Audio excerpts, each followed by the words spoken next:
Bueno, aquí está con nosotros Ignacio, a quien le hizo una presentación estupenda al doctor Delmar Rodríguez, ¿no? Sí, esas palabras son para aplaudirlas como intenté hacer. La verdad que sí, bienvenido, Gracias Ignacio. ustedes, Bueno, vemos dos libros, ¿no? Yo me dediqué un poco por el juego con Delmar, al que jugabas abuela, pero tenemos también a los mundos de Laura, que se pueden ver allí. Estos libros que estás presentando... Mañana. Mañana. En Punta del Este, en el centro WOW, en la Roosevelt y San Remo, casi la playa Brava. Y allí estaremos con mucho gusto para conversar con los que estén veraneando, los que quieran hacer una pequeña pausa de todas las edades para ver a qué jugaban y qué pasa con los mundos de esta niña, ¿no? Similitudes, Laura, la protagonista, Laura, ¿no? similitudes y diferencias, es decir, contenidos de cada uno de los libros, aunque bueno, de alguna manera los títulos nos pueden indicar, ¿no? Sin duda. Bueno, la abuela es una abuela efectivamente que va a contar su historia a sus nietos. Es una abuela verdadera, Juanita se llamaba y empezó inspirado en ella, que contó sus historias, lo demás va por mi cuenta. Y bueno, ella va a hablar de las escondidas, de la entrada a las casas misteriosas en el barrio, de cuando ella se convirtió en una princesa con un vestido que la madre estaba cosiendo, en fin. El otro es la historia de una niña que nace en Teruel, España, mamá uruguaya, abuela uruguaya, que decide a los 12 años, cuando le regalan un pasaje para venir a Uruguay, bueno, conocer el origen de su familia y buscar a su abuelo, por allí por Balizas, un abuelo muy especial. Sí. Cuando tú decías hoy que te gustaba mucho viajar, él la invita a viajar al fondo marino y ahí empieza la historia. Ahí empieza la historia. Los mundos de Laura van a ser por lugares Qué buena historia. absolutamente extraños. Van 30.000 años para atrás, van, por ejemplo, a la Segunda Guerra Mundial y hablan de la paz. Todos los mundos que un ser humano puede habitar en su vida, la paz, la búsqueda de su propia espiritualidad, etc. En algunas reseñas y en algunas entrevistas has señalado que además de que te gusta entretenerte en lo que haces a la hora de escribir, de hacer la escritura para presentar a los lectores, te gusta también atrapar al niño. Sí, yo escribo más que nada por un acto de expresión en todos los aspectos, digamos, afectivos, sentimentales, emotivos que pueda tener un ser humano. Entonces, a veces, de pronto, no es exactamente diversión lo que uno logra con alguna tragedia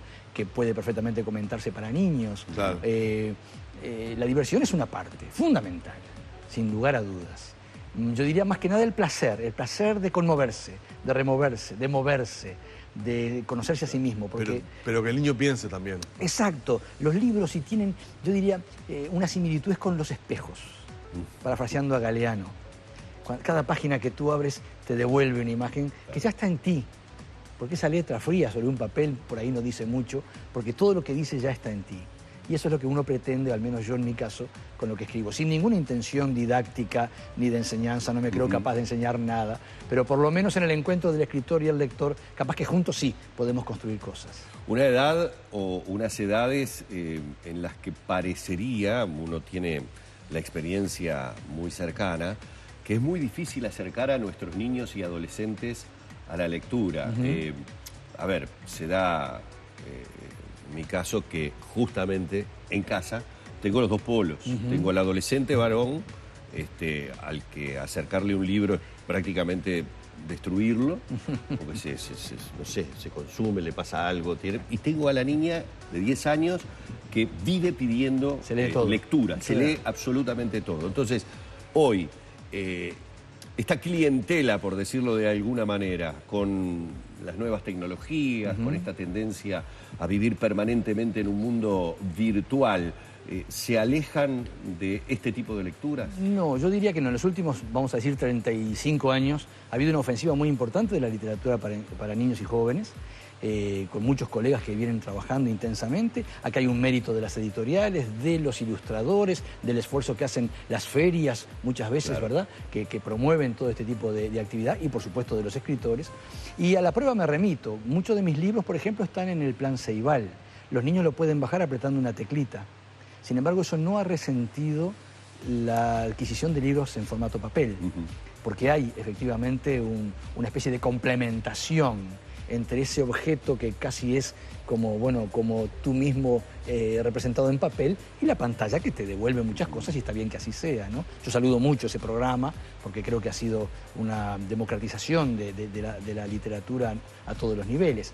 Pero ya te digo, los datos que tenemos no inciden para nada en el libro papel. Y a propósito un poco de lo que decía Humberto, en cuanto a cómo amalgamar el desarrollo de las nuevas tecnologías con la presentación de estos formatos o de estos libros donde la diagramación tiene que ser pensada, me imagino, la ilustración que tenga, hacerlo atractivo, ¿no? Eso ha avanzado mucho.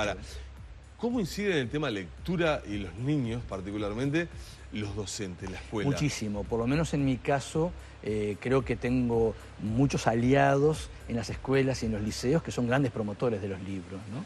El hecho que yo visite promedialmente más de 100, 150 escuelas o liceos por año, UTUS y otros lugares, me parece que te da la prueba de que yo voy como finalización de una actividad que ha venido con muchísimas lecturas. Y bueno, y conocen al escritor que está vivo, que también eso es bueno. Claro, seguro. Está desde carne y hueso. Sí, porque muchas veces andás a ver dónde andan. ¿Son las principales usinas para generar el hábito de lectura? Porque ¿qué pasa, por ejemplo, Ignacio, con un niño que va a una clase, a una escuela donde le promueven la lectura, por ejemplo, a través de tus obras, y va a la casa y en la casa el hábito es otro, no está la televisión? Sin duda, esas contradicciones se presentan, ¿no? Ustedes también tienen su función, esto que estamos haciendo apunta en esa línea, pero sin duda que aparecen como situaciones beligerantes en cuanto a si leemos o no leemos, que es lo que pasa en todos los órdenes de la vida, ¿no? Si nos convertimos en meros consumidores hasta consumirnos, o en realidad si nos convertimos en, degustadores de lo que el mundo nos ofrece para tener una mejor vida, ¿no?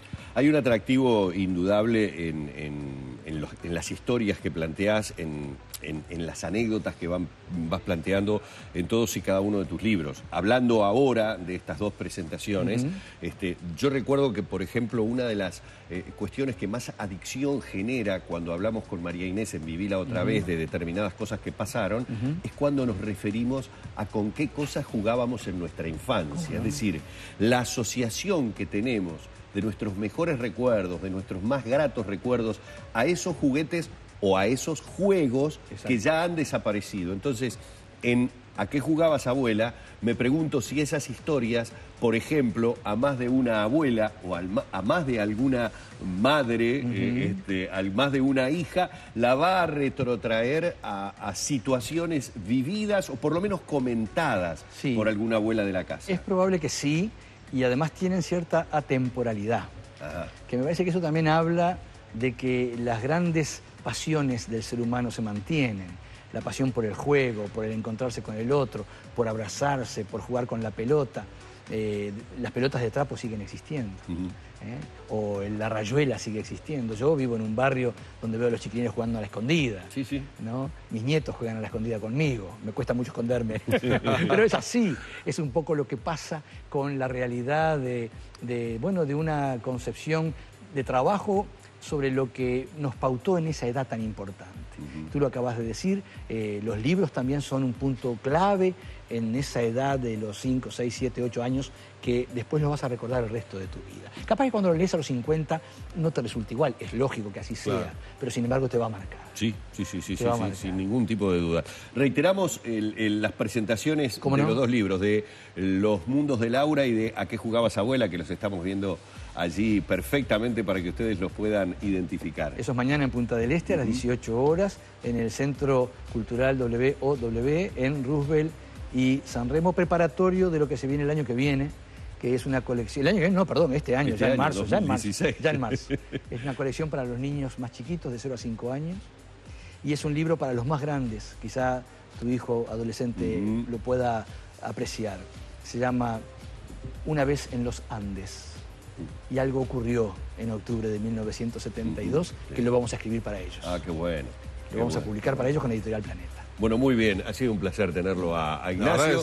Ustedes tienen aquí una muestra más de Pata, hay tantos libros, Ignacio, ¿cuántos ya? Para niños y jóvenes 90, sin contar estos que vienen, y 14 para adultos. Me parecía así que era una prolífica, como se suele decir, ¿verdad?